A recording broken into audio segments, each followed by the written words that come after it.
Yes, this is good. How drunk I am. Extremely. No, not at all. What are you talking about? Yeah, a little bit. It's good. Tipsy.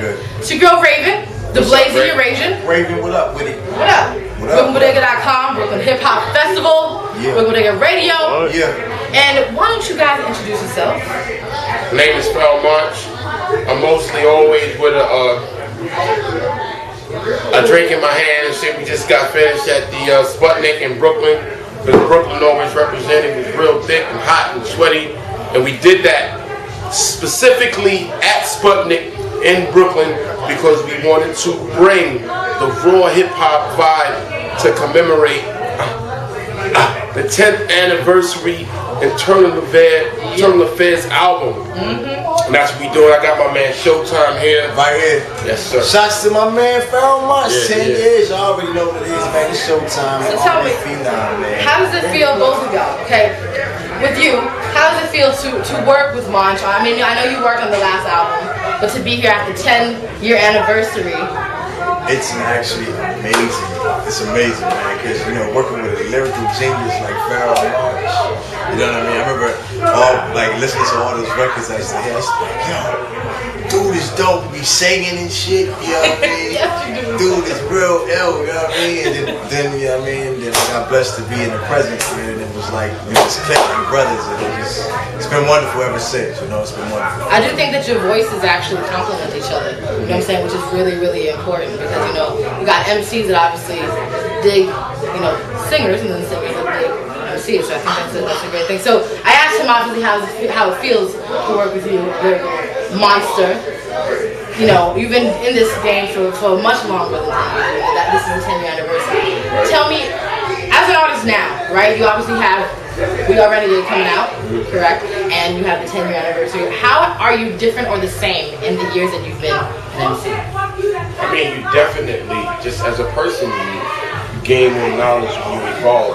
That's the problem with the country now. That's the problem with humans now. We refuse to evolve. That's just against the universe. As people, as entities, we must evolve. It's only right that we evolve. So just moving from organized to internal affairs to desire, it's an evolvement. It went from a dark album to a light album. Light not meaning sun, but spiritual. Yes. And I mean, you know, this album right now is just an expression of what I'm feeling right now. I just feel like the healthcare and the music industry and just the environment in general, I just feel like the power that be is attacking art right now. Right. They're taking the programs away from the kids because they know that when you teach music, you teach opinion. And everybody who's technically understand music, they're able to differentiate not just music but dance, but poetry and art in general. They're able to have an opinion and say, this is wrong. I don't think these people should be treated this way. This is wrong. I don't think this art should be here. You should be choosing this person. I don't think this person should win. This person should win. This is what we're feeling. You know, art promotes that. And they're pulling it away from it for a reason. The same way they're attacking our consciousness and inundating us with advertisement, commercials, and the bullshit that we're hearing on the radio. Yes. After 15 years in the game right now, I feel very empowered to say that bullshit. Right. And to call it out for what it is. And I think the people know that. And you know, as an independent artist, I'm not trying to be Nike or McDonald's. Right. I'm trying to be that soul food spot in your hood where if Obama comes into town, the people are going to tell him, this is where you should go to eat. I'm trying to be that boutique spot in the hood where if you need some shoes and the president comes to the neighborhood, the people are going to say, that's where you should take your daughters to get some sneakers because they got the exclusive shit. I'm not trying to be Nike. I'm not trying to be McDonald's. It's very exclusive, this war album. Specifically in tune to the people who can feel the spirit. If you could put the camera on Showtime and me, like people who are in tune to the spirit and vibration of the soul and the word and the truth. That's really what it's about.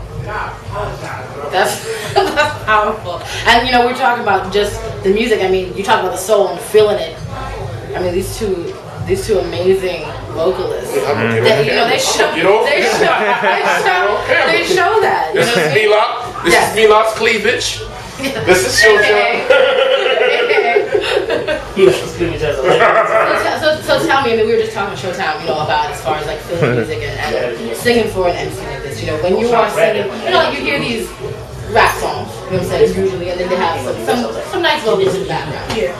Obviously, with you, it's almost like you're performing your own song, and obviously that this combination of feeling, you know, from his side, from y'all's side, and tell me when you're singing on Monch's track like that, where is it coming from? Like, how does it feel?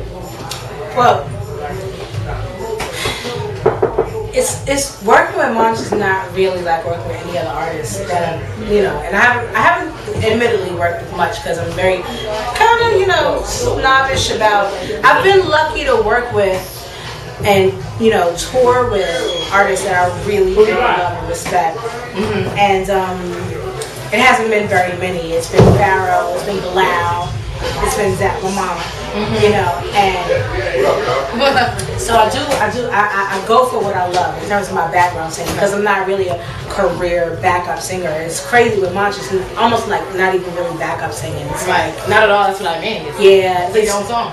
It's right. It's like Monch encourages that, which is something that's different than a lot of artists do. It's like he's very open to, having it be bigger than just like whatever it is that he has a really great eye for making things grand. Right. You know what I mean? And kind of respecting what we do, right. Because it's comfortable, because he can, because right. he's, he's nice with it. Right, But it also because he's very soulful, and we get a lot, we learn a lot. I've learned so much from him performance-wise, mm-hmm. In the, creation of a lot of the things that we've done, not necessarily stuff from his albums, because he wrote all that. Mm-hmm. But anyway, he wrote all that, mm-hmm. But whatever. Mm-hmm. This was weird just now. Okay, you do have your own solo projects that you're working on. Yeah. But working with Pharoahe was always dope because he gives us room to be ourselves on stage, and it's all very organic and, like you said, soulful. I hate to keep running the word because it almost bastardizes it. But it's like it's just very real, and the feeling is very real and dope, and Pharoahe's dope in that way, because you don't get to do that really with anybody. You know what I'm saying? It's different from anyone I've ever worked with, and so that's why Pharoahe's awesome. That's why y'all working together. That's awesome. Now we do have DJ. Please come. Step forward. Please step forward. What's good? You can come on this side. Yeah. Now you were the DJ extraordinaire of the evening, cutting it up. Also supporting our man Pharoahe Monch, who's don't nobody care about when he's blind. Everything, I'm telling you, people don't realize just how sick DJs, and producers really are. You know what I'm saying? It's not about DJ Press Play. It's not about what you got on your iPod. DJ Press Play. For DJ Press Play. You like that one? That was nice, right? DJ. That's like 95% of the DJs at the clubs. You know that. Wow. You know what I mean? So when we come in and we see you perform, I know, right? Tell me, how long have you been doing this? For years. I can't even put a date on it. I was doing this for a while. Mm-hmm. And how does it feel, the energy? I mean, obviously, I watched the performance tonight. You and Monch going back and forth. You know what I mean? Like tonight was kind of weird because I was trying to keep up with him because I didn't hear him on my monitor. Mm-hmm. So I didn't want to do drops at the wrong time or say an ad-lib at the wrong time. And he done said the whole word 10 minutes ago. Right. So I was kind of like, all right, you got it. It was fresh though. It's fresh. We know each other so well. Yeah. Everyone performed, which is why I personally love Pharoahe Monch, because it's like, obviously we were here for his 10th year, but it's not just him shining. He's like, you know what? Everyone who is with me, rocking with me tonight, is gonna shine. He shouted out every single person that was there. It definitely takes a level of professionalism and comfort and expertise to be able to do that. And how do you guys feel about it as far as the? You want to stop and do it again? Just keep